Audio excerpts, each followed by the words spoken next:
Fun Rotary Club, the Rotary Club of Little Rock.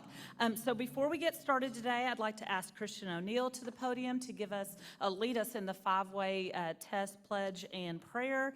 And then Sarah Rifle is going to do guest introductions. And then Membership Recruitment Chair Elizabeth Cloxton is going to introduce us to our newest Club 99ers.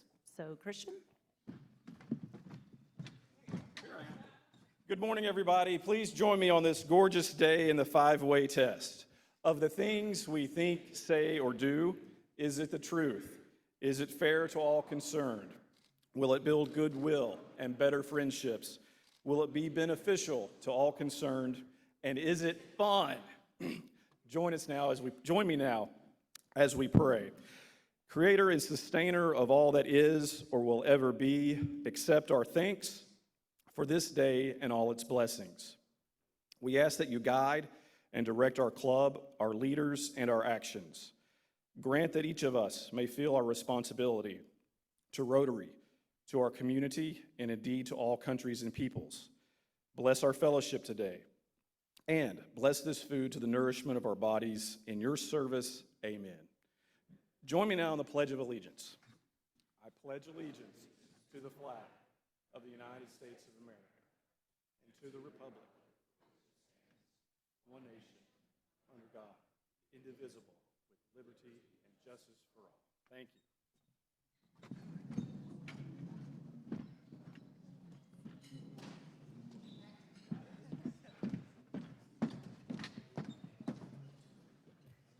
Good afternoon. Welcome to all of our guests joining us today. If I call your name, please stand and let's hold applause until the end of introductions. Welcome Justin Bank, guest of Aaron Lubin. Matt Dishong, did I get that one somewhat right? Dishong, okay. Guest of Chris Mangum, as well as Trent Escola, Francesco Brunetti, and Ethan Garvey. RJ Moore, guest of Jason Chaco. Frank Guervo, guest of Christian O'Neill, and Rob Delaney, guest of Elizabeth. Wonderful. We also have Chris Dudley, who is here from Rotaract Little Rock. Let's give everybody a warm welcome.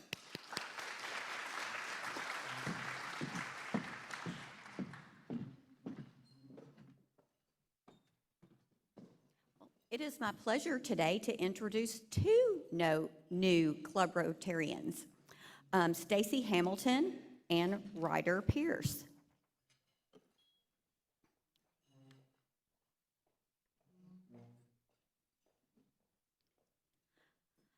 I'm pleased to welcome Stacy Hamilton to Club 99. She is sponsored by Libby Sheard.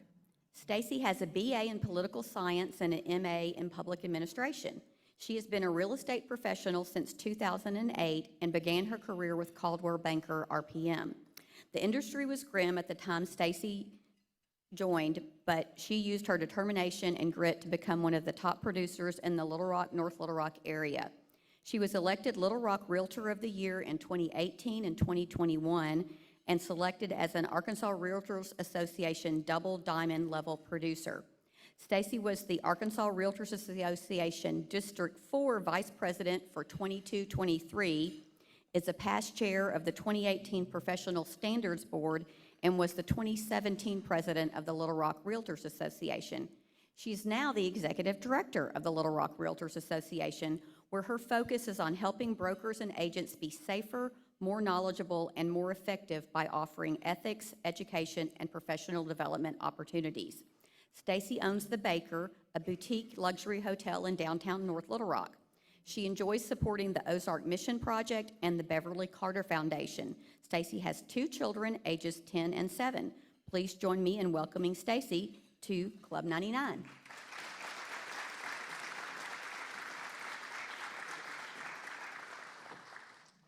I am pleased to welcome Ryder Pierce to Club 99.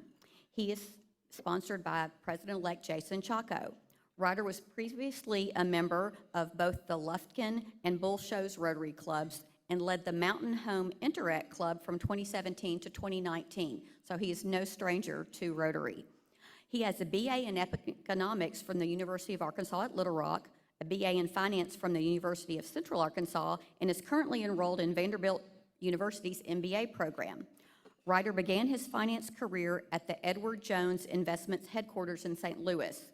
He was the chief investment officer for an $8 billion bank in East Texas before coming here to join Bank OZK, where he is a senior wealth manager for families and institutions. Ryder is a CFA charter holder and a member of the CFA Society of Arkansas board. He sits on the Ronald McDonald House of Arkansas Golf Committee and is a junior achievement volunteer advocating for financial literacy. Ryder and his wife Dana have 2 sons. For fun, he enjoys bass fishing, golf, and staying in shape so he can chase his boys around the yard. Ryder is also a disciplined reader and writer. Please join me in welcoming Ryder to Club 99.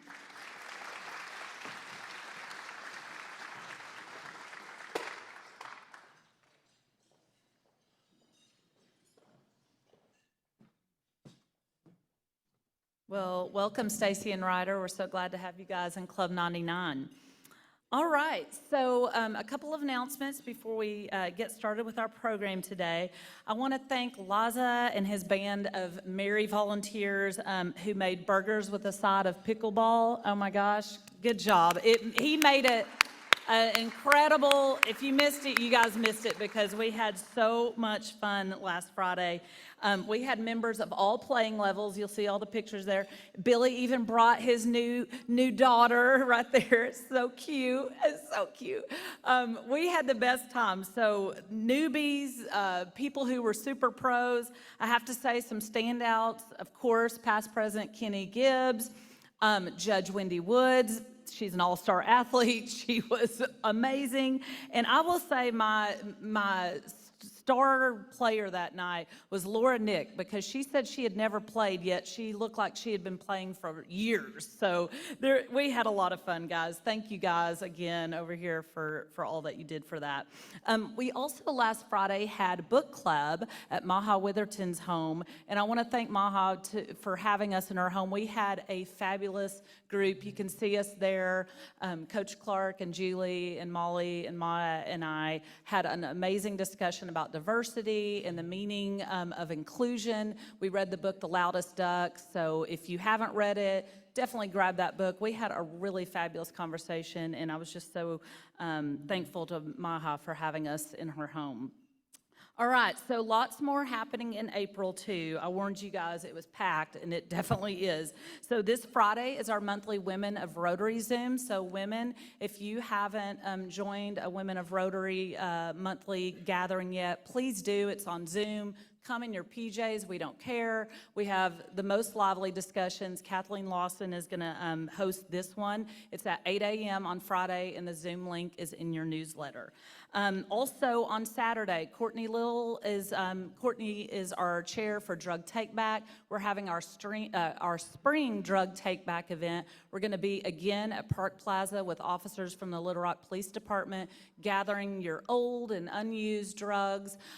So we are looking for some volunteers to be there with Courtney and I to gather drugs. We had a really good base of volunteers in the fall, so I'm hoping that some of you guys, it'll be that morning from 9 to noon at Park Plaza.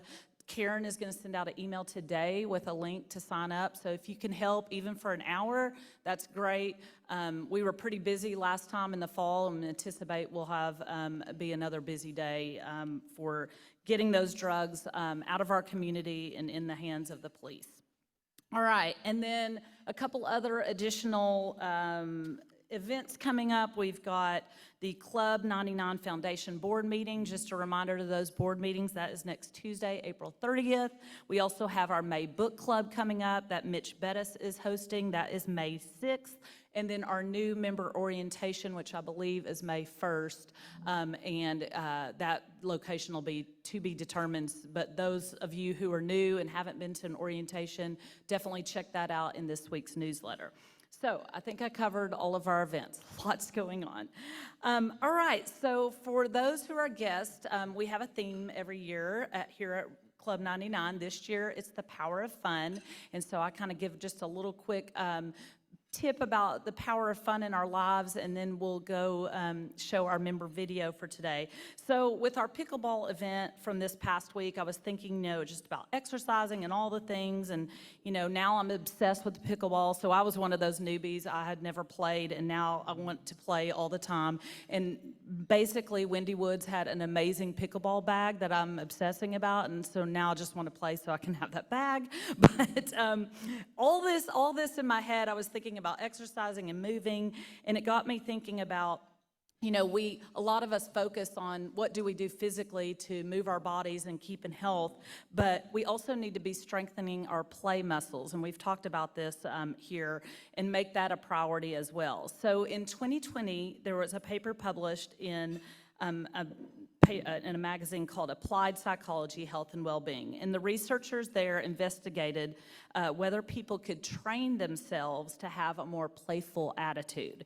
And the researchers' first exercise was a modified version of a positive psychology staple called 3 Good Things. You might have heard it as 3 blessings, kind of thinking about gratitude and those type of things. And this is where it increases people's sense of well-being, and it helps reduce their depression symptoms.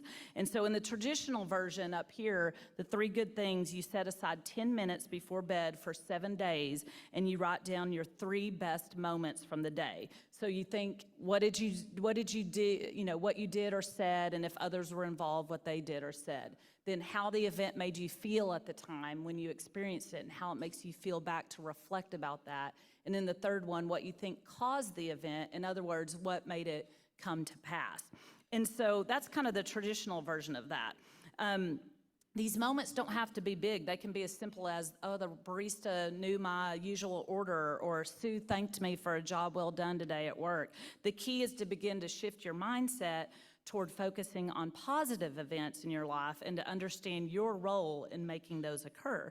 So the researchers in this 2020 study also used an exercise known as using your signature strengths in a new way, which has been shown to have similar effects as this other one. You take signature strengths of yourself, so maybe your signature strength is kindness or leadership or humor or hope, and you find opportunities to use those in everyday life, and you record how doing them makes you feel. So it's similar to the practice that we've discussed about using your fun factors to find new things to try. So for example, if one of your signature strengths is creativity, you might decide to set aside time each night to work on a new project that helps you stay in that strength. And so in the study about playfulness, they adopted these 2 concepts, and the 3 good things to write down was adapted to write down 3 playful moments from the day. And instead of finding opportunities to use their signature strengths, the participants were asked to find opportunities to be playful in new ways, such as doing something playful at the workplace, things like this. The results of the study, and it lasted a week, suggested that while we may have different levels of intrinsic playfulness, it is indeed possible to stimulate playfulness, as they put it, by choosing to focus your attention on it. And they also found that given the very short time involved, and they're saying 5 to 10 minutes for 7 evenings, which is probably literally a fraction of the time that we scroll on our phones all the time, the effects were, what they said, comparatively large. So this study just said even a little bit of time, guys, even a little bit of time each day truly thinking about how we can be more playful does a lot for our brain, does a lot for our health. So this week, I encourage you to not only think about exercising physically, but also mentally. How can you strengthen those play muscles? And today's member video, and you get a bang for your buck. There's 2 Club 99ers on this member video. And I love this video because I really think it does, it is a great example of 2 people who do put a priority on play and strengthen those muscles for their lifetimes. So let's watch the video.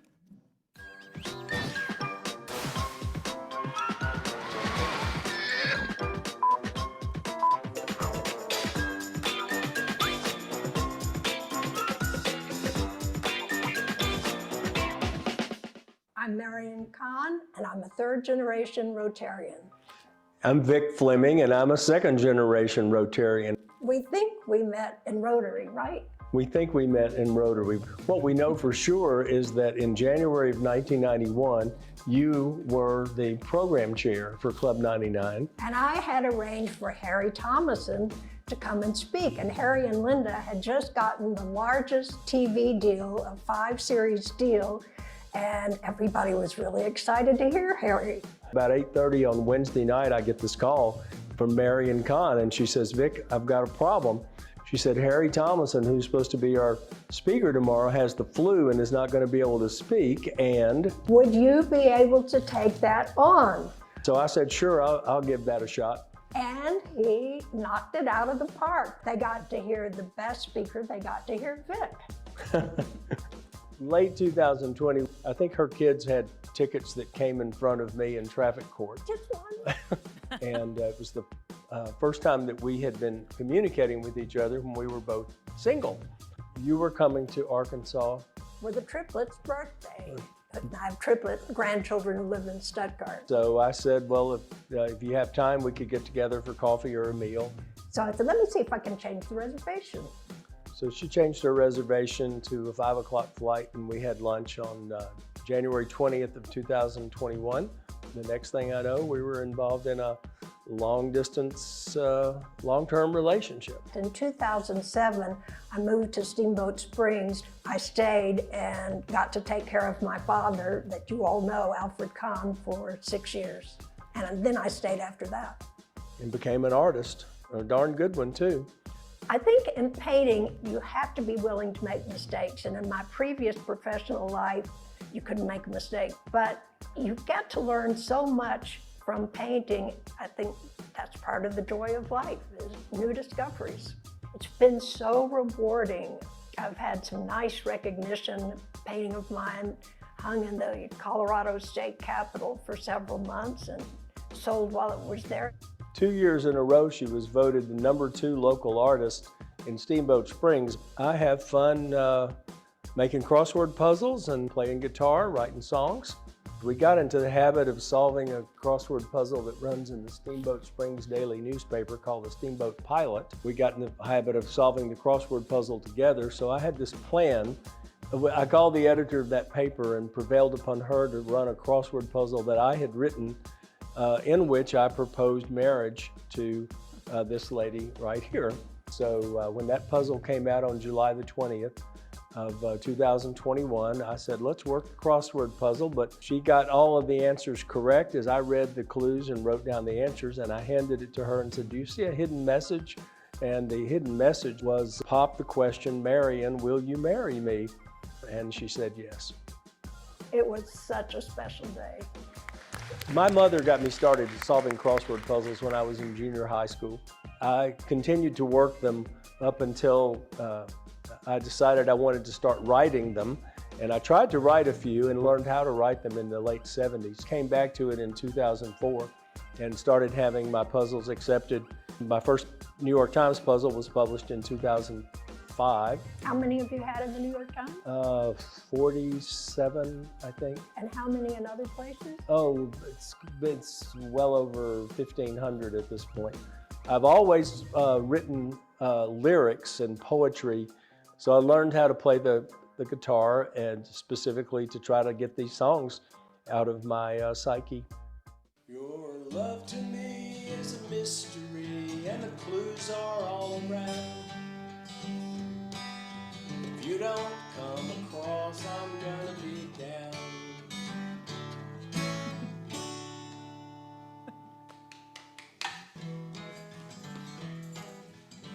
I had a case just the other day, and I heard somebody say, I want to throw my mercy on the court. I said, throw a lot, we're a little bit short. That's how judges get confused. The most fun that we really have is just being together. This man makes me laugh so hard, and he's not trying to be funny, he's just funny. So actually having fun is just being together. Well, I don't know if Rotary had anything to do with it, but I can tell you all, you'll never meet a finer man than Vic Fleming. Wow. Well, I feel the same about you. Thank you, sweetie.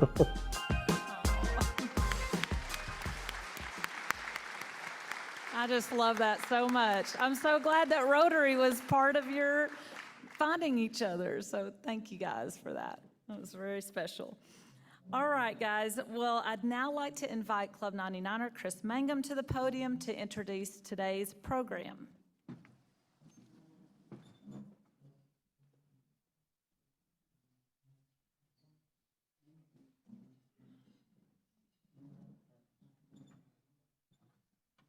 That's a really hard act to follow.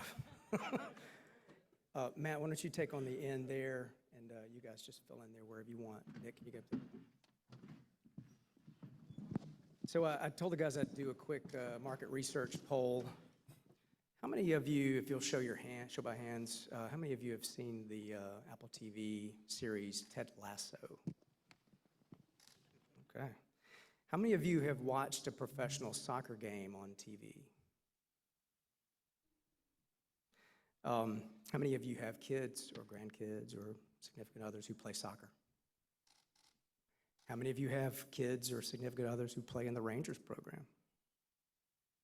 Okay. All right, we got a little work. All right. Well, when I was making preparations to move up from New Orleans a couple years ago, my oldest son, Simon, who was 9 at the time, had been involved in a soccer program in New Orleans. And he was finding his thing. You know, it was really important to him. He had friends through that program. He played in a rec league. He played in an academy program. And, you know, it was really important to me because I was disrupting their lives a good bit. It was really important to me to find something up here for him, a soccer program that he could plug into.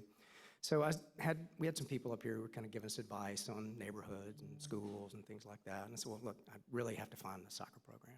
And they said, oh, without a doubt, you really need to check out the Rangers.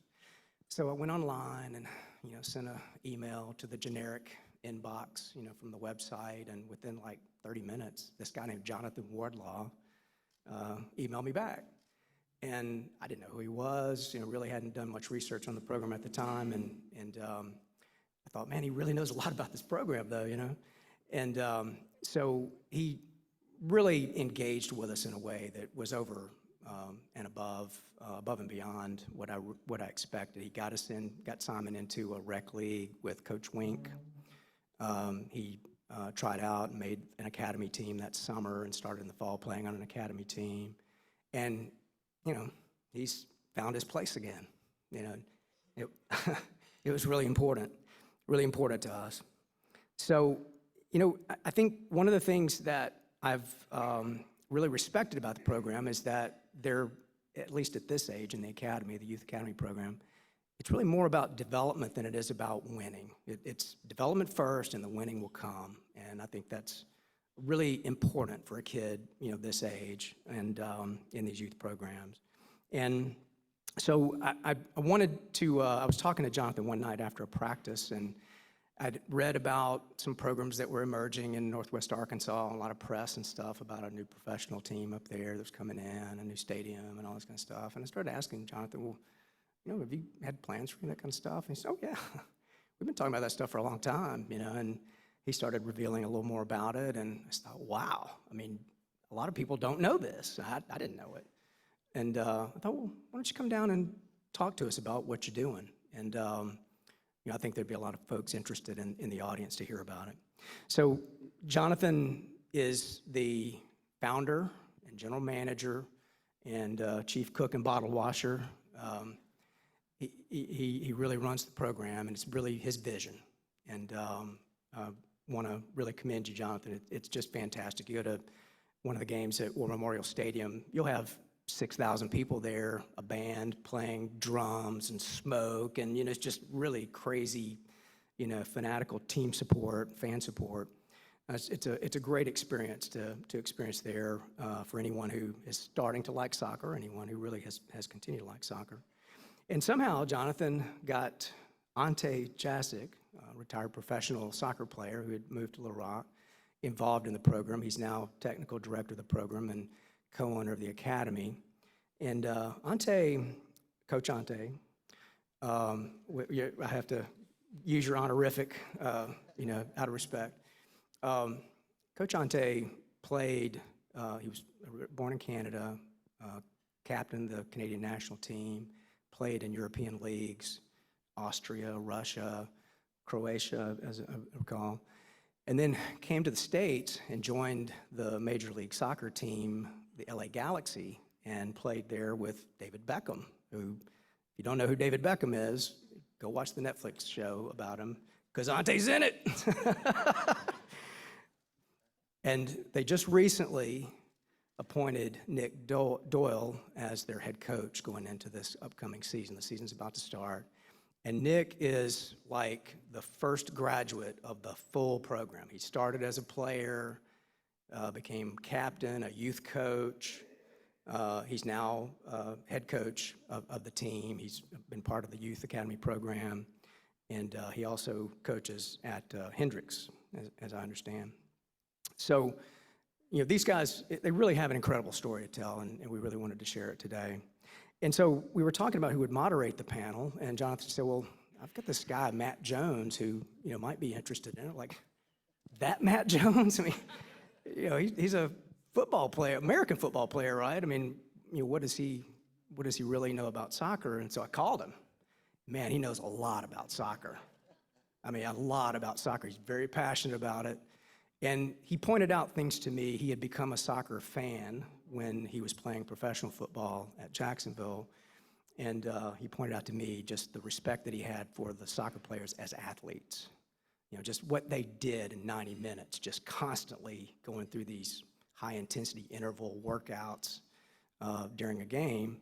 And I just thought it was remarkable, the insights that a football player, American football player, would have to bring to this kind of moderation of a panel.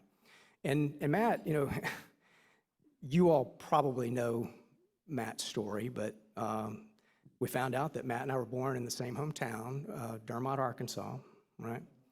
His dad was a coach at Dermott when I played Dermott in high school football. Matt broke Corliss Williamson's basketball scoring record for the state. High school basketball scoring record. So he was a basketball player first, recruited to Arkansas to play football. He was a 4-year letterman in football, 2-year letterman in basketball. Star quarterback for the Razorbacks, but he got recruited to play professional football as a wide receiver. I mean, he's like the Renaissance man of sports, So I think you're in for a treat. Let's give a nice Club 99 welcome to the panel. Turn over to you, man. Yes, sir. Thank you, Chris. It's pretty cool. And yeah, my dad being a coach, one of the things, the other team might be better than you, but you always go out there and you play your best, and you are developing the character in these kids. Well, Jonathan, big fan of yours. No question about it. Ante and Nick, right on. So glad to be here. I fell in love with soccer in 2006 watching the Euros. I had a buddy named Alvin Pierman. He was a Virginia Cavalier, got in the same draft in Jacksonville. He was a running back, return guy, and so we'd go work out in the summer. And then the Euros were on in June and July, and started watching it. Just fell in love with the way the Italians played the game. Andrea Pirlo, favorite player. If you translate it over into American sports, you think of like a switch hitter in baseball that can hit right and left. They're ambidextrous. I mean, he can kick it with his right foot just as good as he can with his left foot. You don't see that much in football. Like, you don't have a field goal kicker doing both feet. Same with Tom Brady. As good as he is, he didn't throw it left-handed. And so we fell in love with the game watching it. They're like little ninja ballerinas. I mean, the soccer players are they're amazing. And anybody in here, has any of y'all ever did interval work before? And so you know what interval work is. Where you sprint, if it's 20 seconds, 40 seconds, and then you walk for 20 seconds, 40 seconds, and then you do it again. And you'll be in the best shape of your life if you do that. And that's what these soccer players do. I mean, it is just so intense watching them play. And so fell in love with it so much that Juventus was going to play Barcelona in Berlin, Germany. So you got an Italian squad playing a Spanish squad in Germany. and I'm a little kid from Dermont, Arkansas. You know, I don't speak any of these languages, but we all spoke soccer, and just the atmosphere in the stadium, singing the songs, watching the game, the atmosphere I would kind of portray it the same thing as like college football. It's just intense, the camaraderie, the passion. It's fun, and so we get there and watch the game, and of course my team takes the L, but got to see Messi, who's Michael Jordan. I mean, I'm Team Messi. I don't know, you got Team Ronaldo, Team Messi. Show of hands for Ronaldo. Okay. Oh, we got a Ronaldo. There we go. Ronaldo's a beast. You know, he's an absolute beast. And I would kind of explain it to like Edwin Holland. He's a Norwegian. He plays center forward for Man City. He's like prime Terrell Owens. Think back to when just a few years ago watching Terrell Owens play. That's who he is when you translate it over to the soccer pitch. The same thing with one of my favorites, left back, right back, Kieran Trippier. He plays for Newcastle. He went and played for Atletico Madrid for a little bit. Now he's at Newcastle. That's Troy Polamalu. I mean, he is just unbelievable with what he does out there. And so you start seeing the little bits and pieces. Saw a guy named Robert Huth. If you're a soccer fan, you'll know he was on Leicester City's just miracle run team. If he was born on a different continent, that would have been a right tackle. I mean, his feet, his footwork, unbelievable. So you start seeing the little pieces of it and seeing how it correlates. And when you think about the youth getting into it and playing sports, man, I always tell kids, play soccer, play baseball, play basketball, play all the sports. Don't concentrate on one when you're in 5th grade or 7th grade. Go ahead, because they all have a little something that'll translate over as far as stealing a base, same thing as breaking down and squaring up. And so you practice the same movements in competition instead of going to the off season, so you're going to have more success. Yeah, big fan of soccer. You got Chelsea and Arsenal today. We need a point. If you're a Red fan, you never walk alone. Liverpool all day. Rangers too. Chelsea, Arsenal. If you can get a point right there, Liverpool still has a chance. Although City has a game in hand, so it's going to be tough. Well, guys, Jonathan, you know I'm a big fan of yours, and what is your vision for the Little Rock Rangers going forward? And you know, I guess what have we been friends since 2012, 2014, somewhere around there? It's been fun to see the program grow. Yeah, so I guess we formed in 2015 and played our first season in 2016, and you know, leading up to that first season, we had no idea what to expect. We were either going to be a... Here you go. Hello? Okay. So leading into that 2016 season, we didn't know if we were going to expect 50 people to that first game, 5,000 people. We had no idea. So I just started trying to find anybody in the community, the local community, that was basically a rock star that could help promote and kind of piggyback on their platform to try to spark this. And anyways, I don't even remember how. Maybe it was listening to the buzz, I'm not sure, but somehow found out he was a soccer fan and blindly reached out, I think, or I can't remember. Yeah, it was through social media and had you on the show. And yeah, so I would go, and I was on the show 2-3 times leading up to the season. And anyway, we just kind of hit it off. I mean, he's 6'7" and I'm 4'7", and you know. Both with a passion for soccer, though. but you know, so anyway, it was fun leading up to that season. Season took off. We, I guess, had closer to the 5,000 fans that showed up to that first game. He was there, and anyway, I realized really quick that, you know, I grew up here, played high school soccer, and that was it. I went to the U of A and did that thing, and came back here and started having a family. And when my oldest son was getting into the travel soccer, the classic soccer, when he was getting older and kind of choosing that as his sport, I realized real quick that The coaching, no offense to anybody in here, but the coaching at that time had not changed much from when I was growing up playing 30 years prior. And so, you know, one of the dads is right here.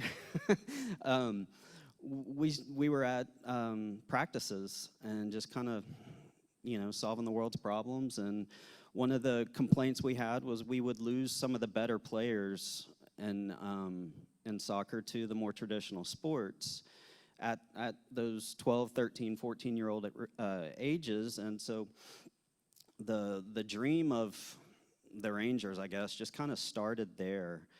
And anyway, it's once the season got going and we started making rosters and everything, I realized real quick I was in over my head, and I needed to get people involved that were grown into the sport. And so that's kind of where I found out Ante had married a girl from Little Rock and kind of fell in our laps. So I just blindly reached out to him and said, hey, help.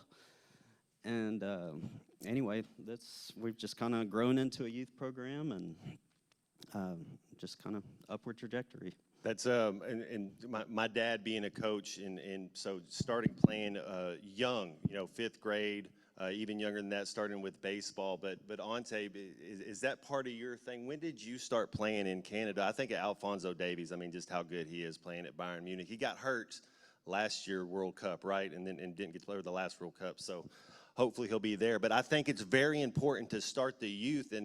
And my dad, a football coach, didn't even let me play football till 7th grade, tackle football, because you need to play. You don't need to be getting hit as in tackle football. Soccer is a great alternative to play, especially with your feet work. I mean, there's not one sport, being basketball, baseball, whatever you want to play, that having quick feet's going to hurt you in. When did you start? When did you get in as like when you were in grade school playing? Are you trying to kind of implement some of that here? So I started playing soccer when I was maybe 7. In the backyard. Both my parents were Croatian, so they always had a ball in the backyard. But in a structured environment, probably when I was 9. So I think one of the big issues in today's world, especially with youth athletics, is about too much structure with the young kids, too much training, too much organization. You don't see kids playing anymore in their backyards, falling in love with the game, playing with the ball. It's all about, I see these little kids taking private lessons at 5 years old. I go to the parent, I'm like, why are you paying for private lessons? Well, this is what they need. I'm like, can you juggle the ball 5 times? No. I'm like, well, why don't you go in the backyard and try to juggle the ball, master the ball? There are so many more things, more enjoyable things to do than have your child go for a lesson for 1 hour, pay for it, half the time they don't want to be there. So to answer your question, I think with how you implement and how you educate the game to children, it has to be fun first. They have to have fun. And when you see they have a passion for it, then you can introduce the structured environment. But I see a lot of parents just forcing kids into an environment right from the get-go, and they hate it. And that's their first experience with the sport, and they don't want to play it again. So we've been really cognizant with trying to keep a fun environment with our younger kids, where it's not team-based, it's all about fundamental skills. You allude to footwork. We always have an agility station. We have a technical station. We have a game station. The game is the least priority it has in a session, because when you think of youth soccer at the youngest ages, you'll always have that one player that's a stud, and he'll take the ball and score 12 goals in 5 minutes, and the other kids are picking 4-leaf clovers. So that doesn't serve a purpose as well. So we're very mindful and cognizant of how we develop the youth, and having a fun environment where kids learn to love the game, appreciate the game, and from there, hopefully they have the inkling to get more involved into more structure into competitive soccer. And on a back note, I know you love Alphonso Davies, so when I retired from soccer, playing with the Galaxy, I became the youth national team coach of Canada.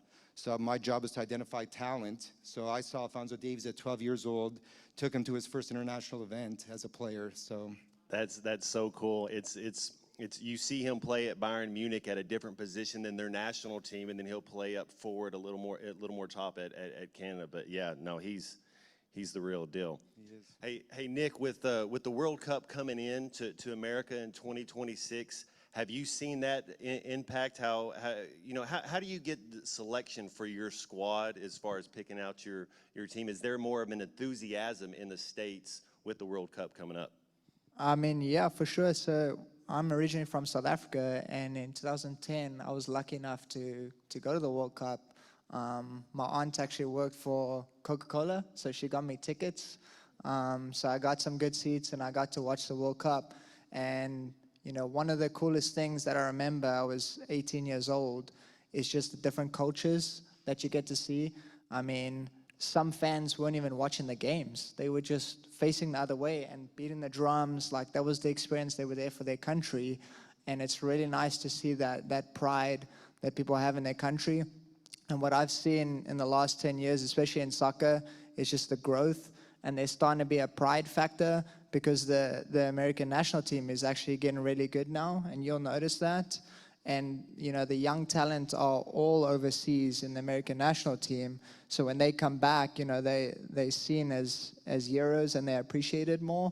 And you see the kids aspiring to that. And that's one of the best things as coaches is having, you know, someone to aspire to. Because I remember when I was a kid, I had, you know, a lot of people to aspire to. And one is actually coaching in St. Louis. He's the head coach of the MLS team there.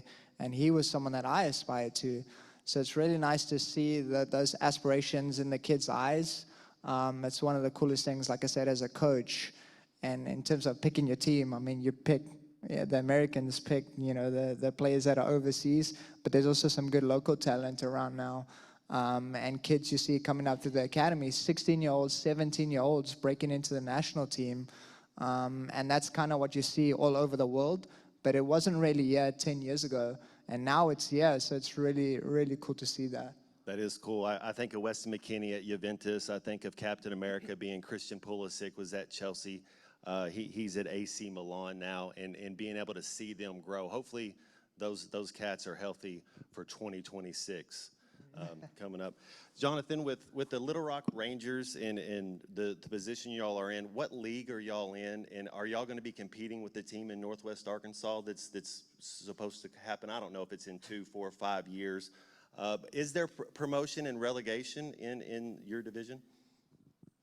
Wow, that's a lot. I don't. Yeah. So, I'll take it as quick as I can. So, no, there's not promotion relegation. Okay. I didn't know if But y'all might have a chance to play against them. Yeah. No. So, U.S. soccer, I guess if you think of it kind of like a rungs of a ladder, at the very top you have the MLS, which is basically the NFL, NBA.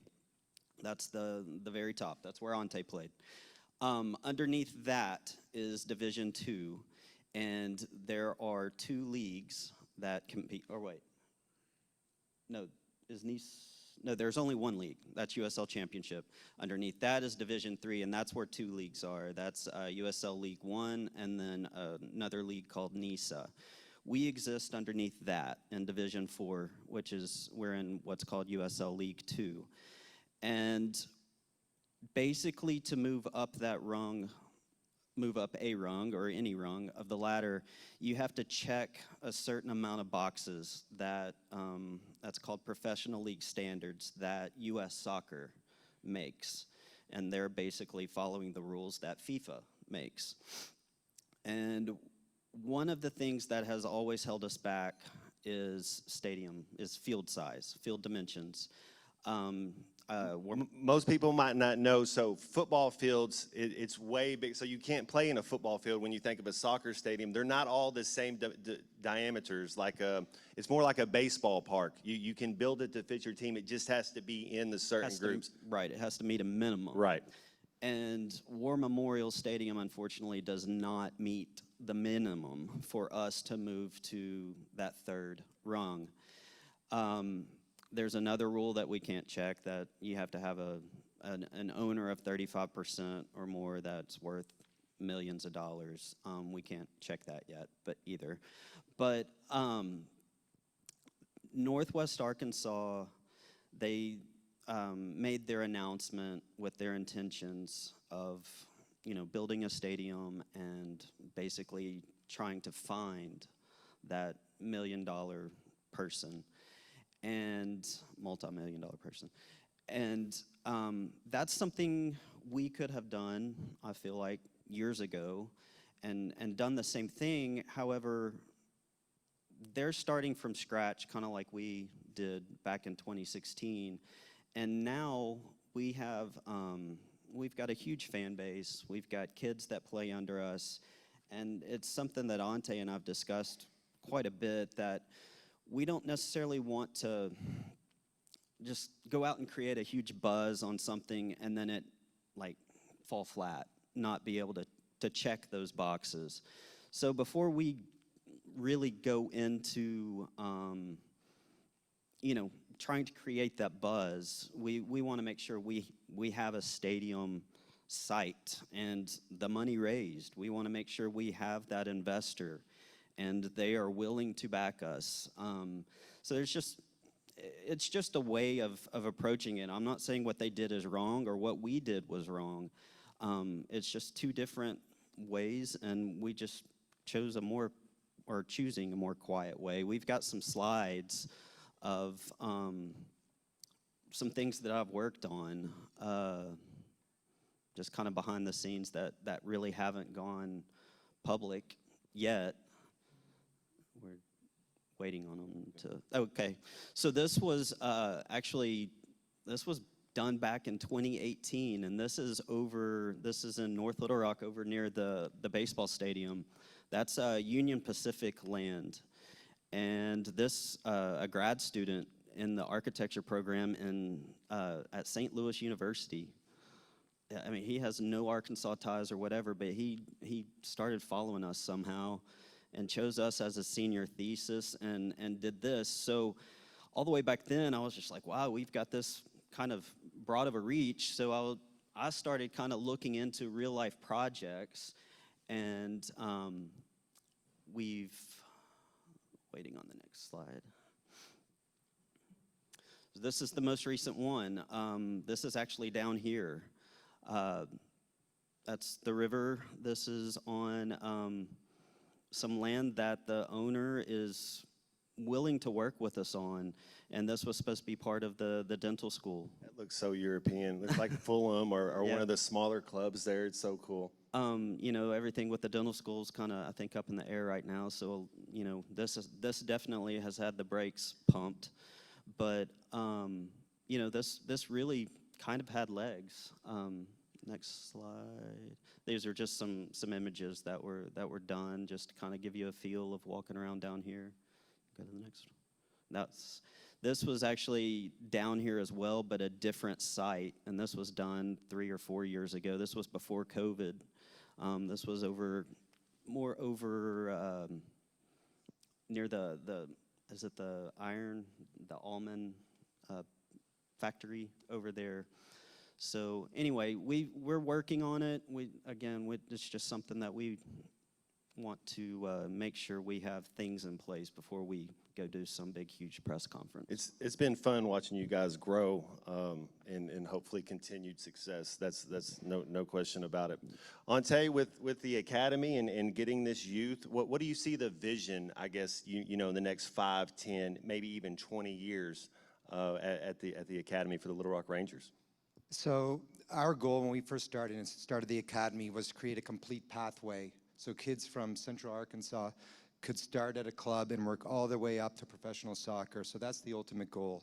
In the near term, as Chris alluded to, we're solely focused on player development, meaning we don't value the team so much, which is in Arkansas, parents flip out, like, we're not gonna win games.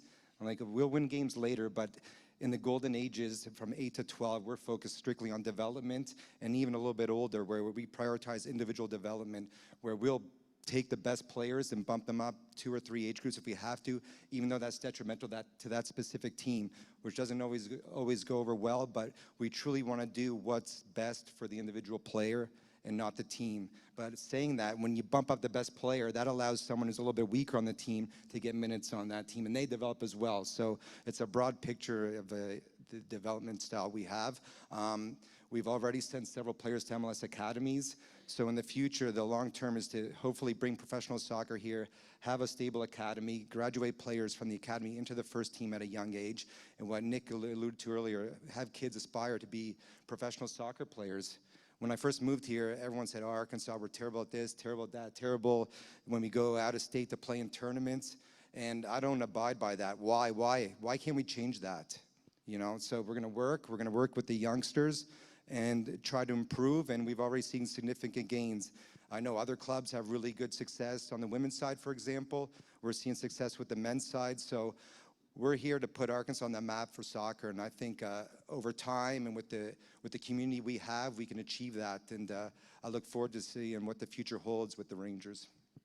Me too. Last year, Coach Nick, you got some big shoes to fill. I came down, watched the playoff game that the Rangers were in. I think y'all ended up going out to, was it South Carolina or North Carolina in the next round for the Virginia East Coast over there? Yeah. So how excited are you, Coach, about this upcoming season? How do you see it going? You expect a big turnout, keeping the success going, keeping the fans coming in? He better. Yeah, there we go. I'm gonna do good. Yeah. No, I mean, hopefully just build on what we've had. It's a really stable environment, so it's not super stressful, honestly, because I know I have really good backing, and I wouldn't be appointed if the guys here didn't believe in me.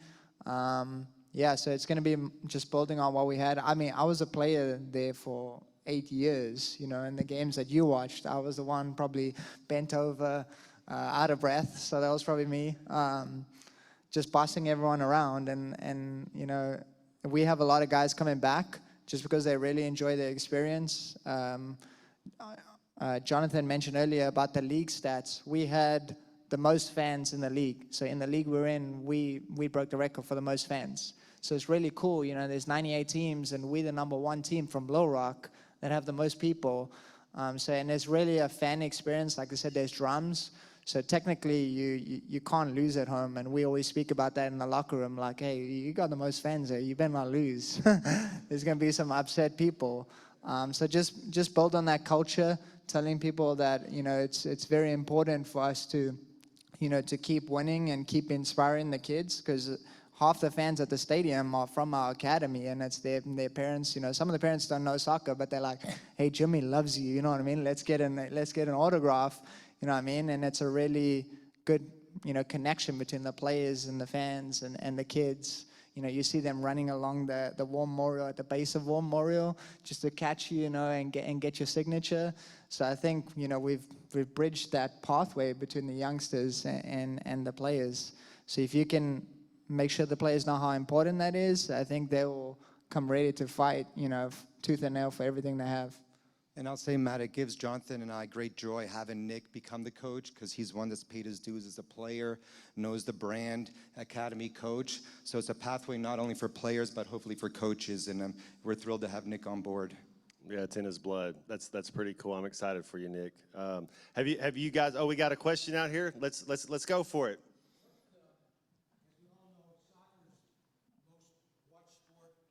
World, excluding the United States.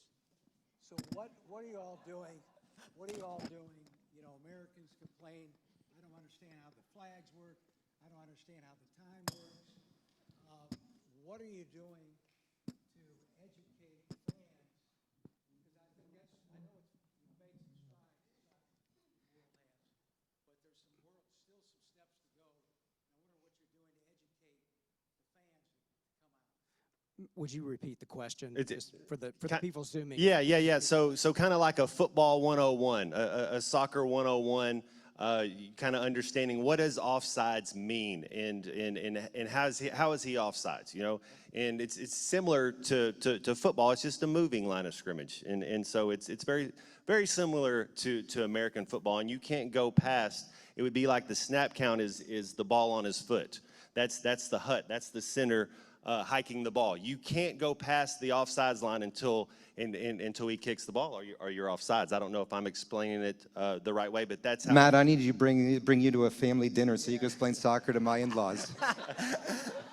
Because I have a ninja ballerina apparently, and dude, soccer, it's amazing. I'm feeling really good about myself right now. Yes, sir.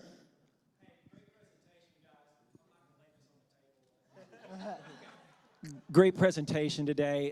Both my kids grew up playing club ball here in Little Rock. Amazing experience. We're season pass holders to the Rangers. We're going to continue that. One of the best things I did, and I think just kicking off with what you just said, one of the best things I did, though, was become a ref. And I will tell you, it was one of the best experiences I ever have, learning and growing on that side. And I'll tell you, if I was an AR, I was always on the parent side.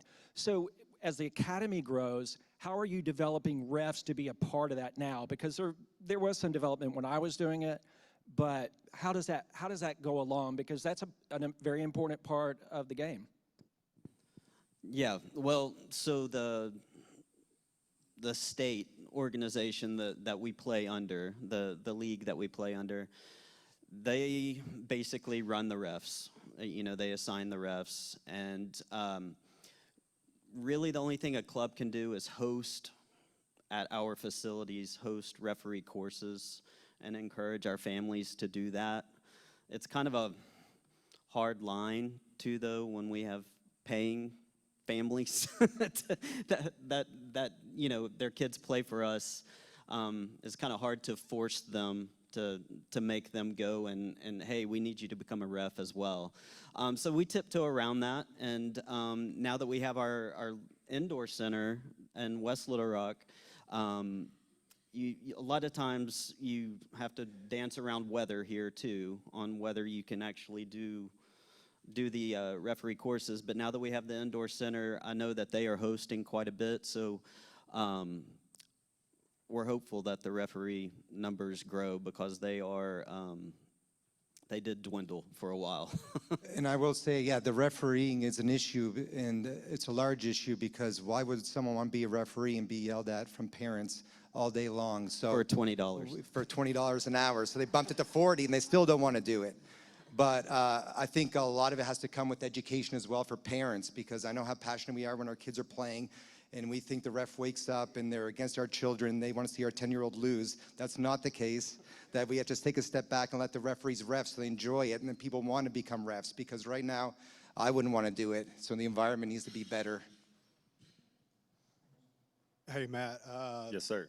We played intramural softball together in Fayetteville with Clark Moore and Jared Hicks. There we go. Was that the epic game where y'all were up 26-0 and we came back and won?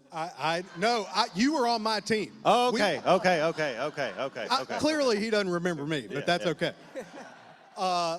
One thing I'll say, so in Fayetteville, now that I'm an adult and follow the Razorbacks like I do, I always wonder what Houston Nutt would have thought if he knew you were tracking down fly balls on the intramural fields in Fayetteville.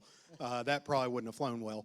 But after I got out of college, I came back, volunteer coach down at junior deputy for 6 years. This is baseball, but it's along the lines.